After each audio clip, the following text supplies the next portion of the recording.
In the previous lecture, we saw how you could use await nextTick to ensure the DOM has been updated before you run your assertions. This can be a little confusing. It's not always obvious when you need to call nextTick. A good rule of thumb is going to be if the previous line changes the DOM, for example, we're going to render some different content, you probably need to call await nextTick. And this is just a good way to kind of think about when you need to call nextTick. And if you see your test failing for a strange reason, you might want to try doing this just to make sure everything has been correctly updated. This is actually such a common thing to do, there's a shorthand for it. What I'm going to do is delete this, and I'm going to call await on the wrapper.find.trigger.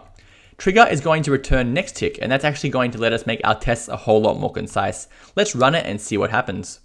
Everything is now working, which is great news. Let's just verify by removing await. This is going to fail, and that's because we're not waiting for the next frame. So the next frame is not being awaited, so we're running this assertion on the previous frame, which is incorrect. Let's revert that and make sure everything is now working correctly, and so it is. Definitely a good place to be.